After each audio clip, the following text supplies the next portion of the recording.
우리 하나님 말씀 같이 보겠습니다. 역대상 23장입니다. 역대상 23장. 이 역대상 23장부터 시작해서 우리가 잘 아는 것처럼 이렇게 22장까지 이제 성전 건축을 다 하고요. 23장부터 23장, 24장, 25장, 26장 이렇게 이르기까지의 이 그 엄청나게 많은 분량을 통해 가지고 이렇게 하나님 앞에서 성전에서 섬기는 것 이렇게 그 레위인들을 제사장들과 레위인들에 대한 기록을 해놓고 그들의 수도 기록해놓고 족보도 얘기하고 그렇습니다.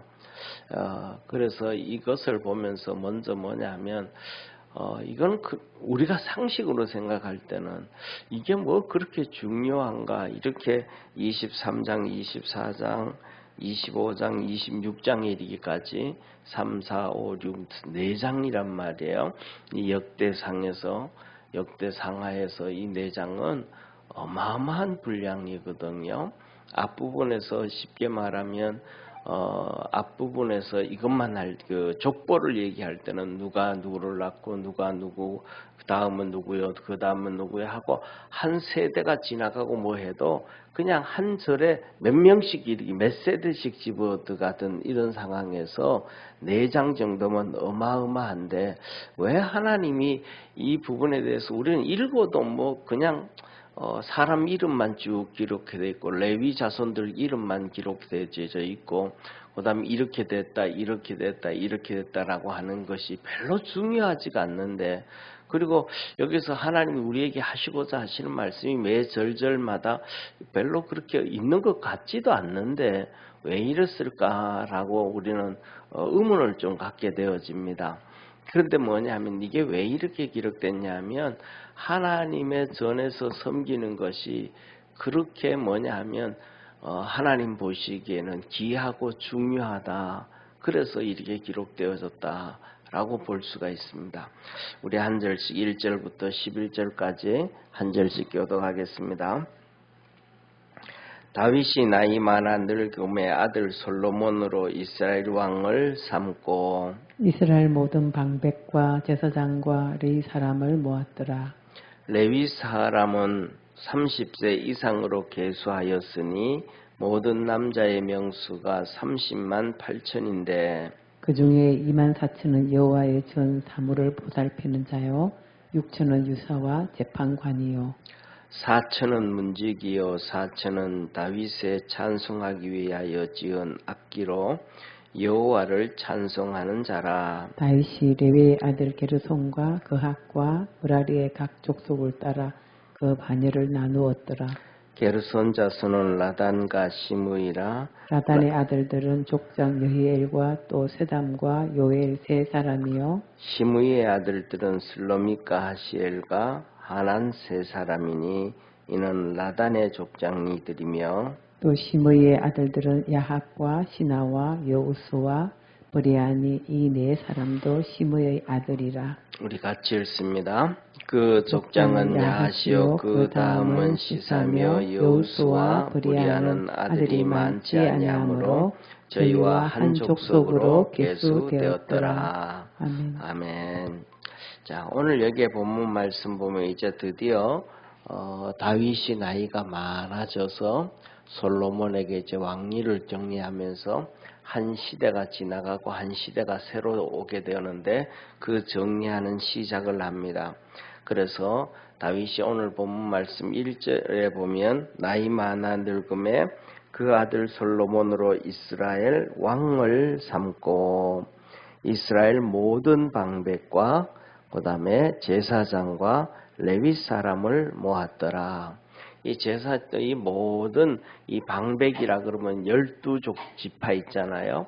그 지파의 수장들을 다 모았다 이 말이에요. 그러니까 수장들을 다 모으면 정말로 수장들이 뭐 한두 명, 12명 중에 12지파 중에서 제일 한 명만 오는 게 아니고 그 지파에서 많은 이 족장들이 오기 때문에 사람들이 정말로 많죠. 그래서 그것을 다 모아가지고 이제 계수를 하기 시작하고 정리를 시작하는데 레위인들은 30세 이상만 세웠더라. 그전에는 우리가 보통 20세 이상을 세워서 출애굽을 할 때도요. 20세 이상이면 이제 칼을 들고 전쟁터에 가고 싸울 수 있다 그랬는데 여기서 보면 이렇게 생각을 합니다. 하나님의 성전에서 섬기는 정도는 20살은 좀 어리지 않는가. 그래서 30세 이상을 성전에서 섬기는 자를 다 세웠다 그랬습니다. 그래서 그런지는 모르지만은 뭐냐면 지금 현재는 한국에서도 각 교단들마다 거의 다 똑같대요. 교단들도 목사가 되는 것은 30살로 정해져 있었습니다. 30살로. 근데 그전에는 27의 나이를 정했었습니다. 왜냐하면 그전에는 이제 대학교를 졸업을 하고, 그러니까 신학대학을 졸업하고, 그 다음에 신학대학원을 졸업하고 군대를 가잖아요. 그럼 군대를 가면 군목으로 가야 되니까 그렇게 되어지면 보통 27 정도 돼요.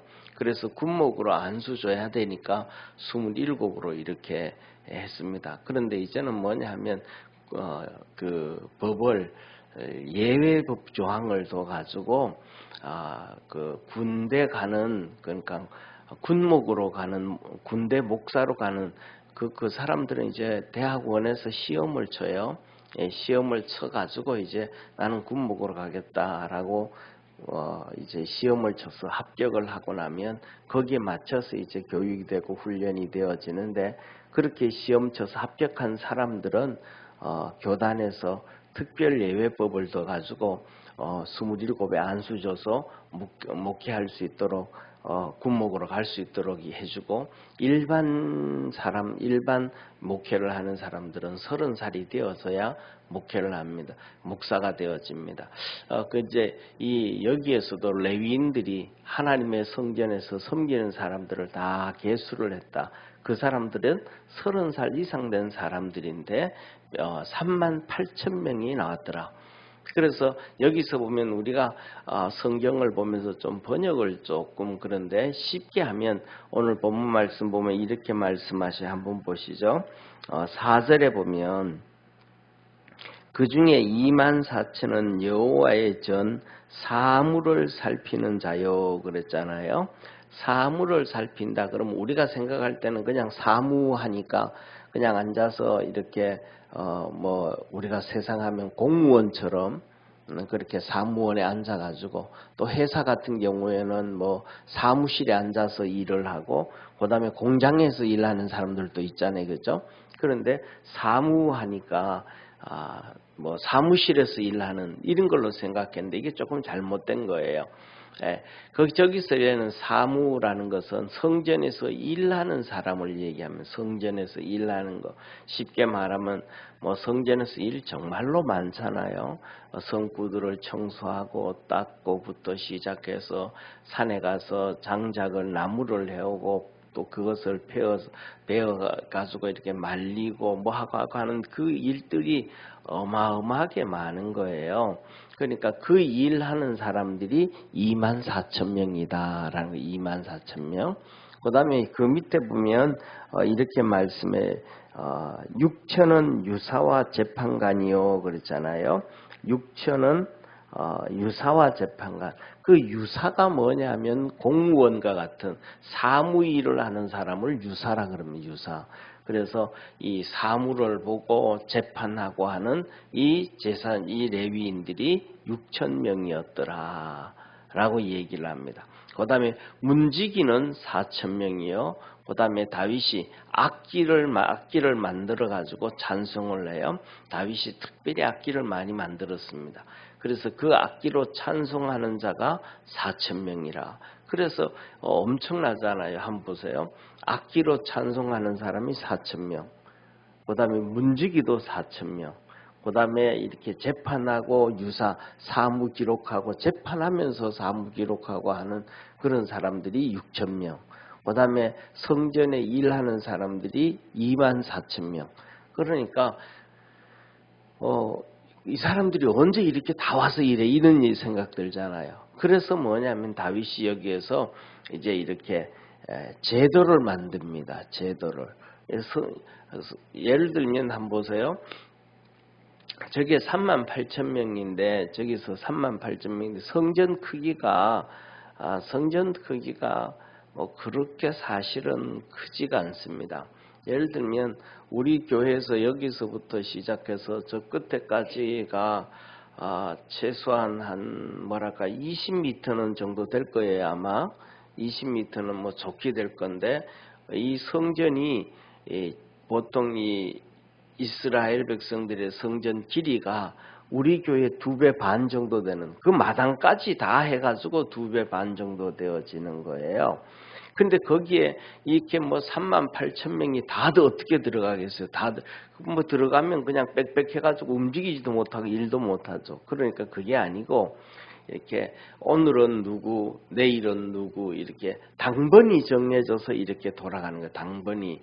그래서 24 반차로 해가지고 이 당번이 돌아가면서 하나님을 섬기도록 다윗이 이러한 조직화를 만들었습니다.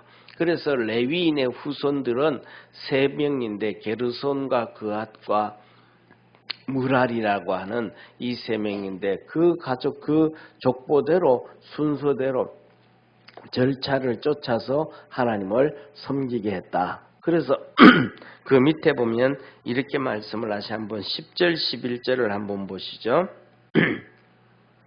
10절에 보면 먼저 이제 7절부터 11절까지는 이 레위의 후손 게르손에 대한 게르손 자손들에 대한 얘기인데요.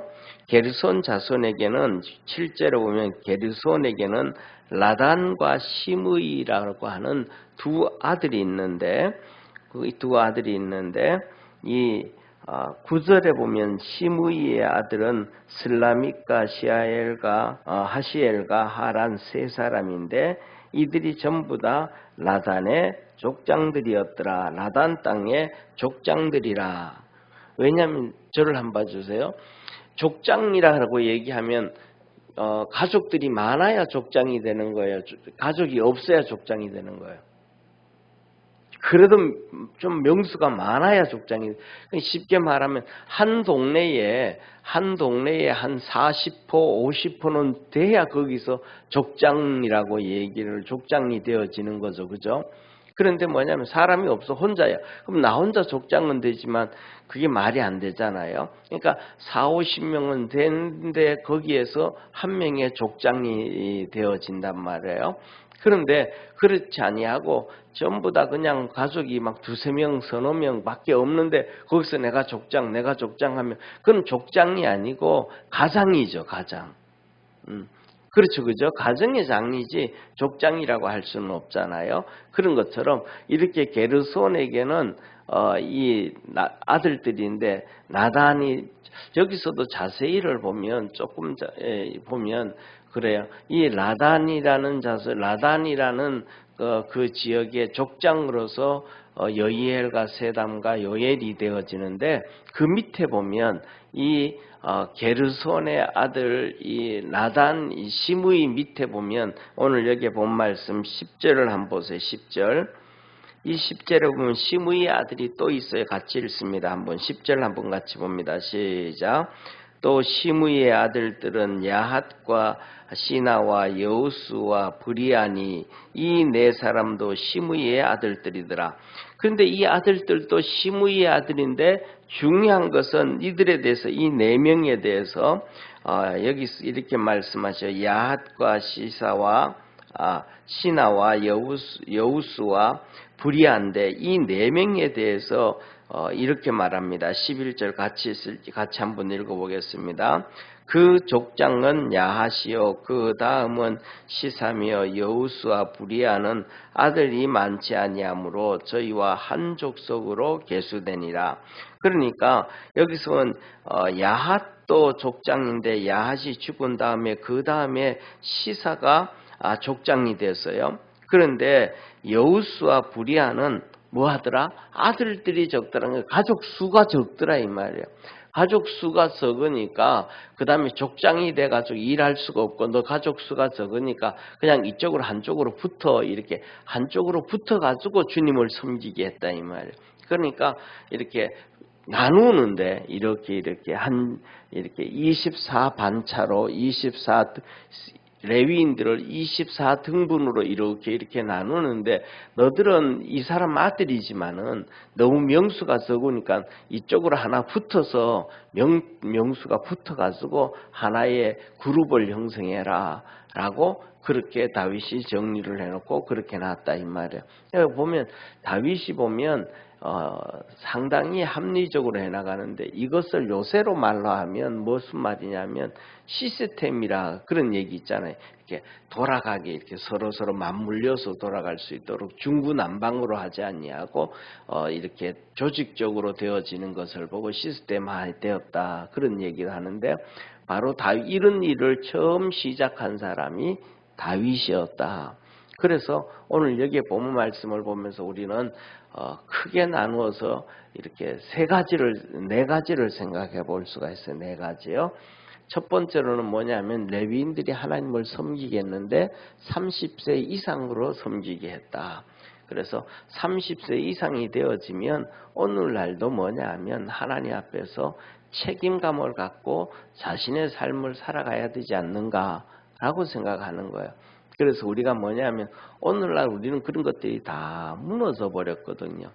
옛날에는 우리나라가 가난하다가 보니까 자녀들도 나도 결혼해가지고 이렇게 해서 이렇게 나도 이렇게 세워가야 되겠다 하면서 20대부터 막 이렇게 하다 못해서 어떤 사람들은 고등학교 졸업하면서부터 고등학교 다니면서부터도 자기 인생에 대해서 계획을 세워가지고 이렇게 일하고 이렇게 해서 이렇게 하겠다라는 그런 게 있잖아요, 그죠? 그런데 오늘날에는 뭐 30이 넘어도 40이 다 돼도 장가 가려고 하지도 않고 시집 가려고 하지도 않고 뭔가 이렇게 자기 인생을 계획하는 것도 없이 그냥 사는 것이 너무 많지 않는가. 이런 거는 우리가 신앙인으로도 잘못되어져 있다. 30세가 되어지면 자기 나름대로의 계획을 세워가지고 30세가 돼서는 내가 이렇게 가정을 꾸린다든지 하나님을 섬긴다든지 믿음으로 서야 되는데 30이 넘어도 요새는 뭐냐면 그런 계획이 없는 하나님 앞에서 내가 어떻게 섬겨야 되겠다라는 것도 없고 그냥 40이 돼도 옛날에 20살처럼 그 마인드를 가지고 신앙생활하는 이런 참 안타까운 시대가 살아가고 있습니다. 이런 것을 바라보면서 우리가 좀 더 어떻게 하나님 앞에서 우리의 아이들도 훈련시키고 믿음으로 갈까 고민해야 되지 않을까 싶습니다. 그 다음에 두 번째로는 하나님 앞에서 이렇게 성전에서 일하는 사람들이 24,000명, 그 다음에 재판하고 문서 정리하고 재판했던 그 모든 것 다 기록하고 하는 사람들이 6,000명. 그 다음에 문지기라 그러면 요새도 말하면 뭐 똑같죠, 그죠? 그 4,000명. 그 다음에 또 악기로 하나님을 찬송하는 사람이 4,000명. 그래서 뭐냐 이런 것들을 바라보면서 여기에서 우리가 일반적으로는 다 알아요. 일반적으로는 성전이 건축되어질 때부터 모세 시대부터 위에 있던 것들은 다 있어요. 위에 있던 것 30세 이상 섬겼던 사람들, 그 다음에 성전에서 일한 사람들, 재판하고 그렇게 문서 정리한 사람들, 그 다음에 문지기 했던 사람들, 이 사람들은 다 있어요. 모세 시대부터. 그런데 다윗 시대에 특별히 또 하나가 들어간 사람이 네 번째는 뭐냐면 악기를 통해서 악기와 그 다음에 사람의 목소리로 하나님을 찬송하는 사람들이 4,000명으로 들어간 것이 다윗 시대의 또 새로운 모습이에요. 왜냐하면 다윗이 그만큼 하나님 앞에서 깨어 있었다라는 거거든요. 그래서 저와 여러분들도 더 많이 찬송도 좀 많이 하고 하나님을 좀 더 잘 섬기고 기쁘게 주님을 할 수 있는 그러한 믿음의 성도가 되기를 주의 이름으로 축원합니다. 기도하겠습니다. 전능하신 하나님 아버지, 우리의 모습이 이 레위기에 나와 있는 하나님을 섬기는 사람으로 있든지 아니면 문지기로 있든지 아니면 하나님을 찬송하는 사람으로 있든지 우리가 하나님을 잘 섬길 수 있는 축복의 성도들 되게 도와주옵소서. 이 사람들은 하나님 앞에서 선택된 레위인들이라고 하나님 말씀하셨습니다. 그래서 다윗은 그렇게 표현합니다. 내가 궁에서 세상에서 이렇게 사는 것보다 있는 것보다가도 왕으로 섬기는 것보다가도 하나님의 성전에 문지기로 있는 것이 더 기쁨이요 축복이다라고 다윗이 고백했습니다. 하나님 섬기면서 살 수 있는 것이 얼마나 귀한 것인지를 다윗은 깨달았습니다. 우리 모든 믿음의 성도들도 다윗처럼 이렇게 하나님 앞에서 영적으로 깨닫는 우리 축복의 성도들이 다 되도록 하나님께서 은혜 베풀어 주시옵소서. 그래서 아버지 하나님, 이렇게 다윗은 그 많은 것들을 깨달아서 또 특별히 악기를 가지고 하나님 찬송을 하는 이 레위인들을 4,000명을 구분했습니다. 그런 것처럼 이렇게 우리 모두가 구별할 수 있고 깨어일 수 있고 하나님을 다윗처럼 영적으로 섬길 줄 아는 축복의 성도들 되어져서 하나님께서 사도행전 11장에 이세 아들 다윗을 만나니 내 마음이 합하다 그랬던 것처럼 우리 믿음의 모든 성도들이 하나님 마음에 합해져 있는 축복의 성도들 되게 하시고 하나님께 기쁨이 되어지는 복된 성도들 되게 하옵소서. 구원하신 우리 주 예수님의 이름으로 기도드립니다. 아멘. 하늘에 계신 우리 아버지여, 이름이 거룩히 여김을 받으시오며 나라에 임하옵으며 뜻이 하늘에서 인 것 같이 땅에서도 이루어지리다. 오늘날 우리에게 일용할 양식을 주옵시고 우리가 우리에게 죄진 자를 사하여 준 것 같이 우리 죄를 사하여 주옵시고 우리를 시험에 들게 하지 마옵시고 다만 악에서 구하옵소서. 내게 나라와 권세와 영광이 아버지께 영원히 있사옵나이다. 아멘.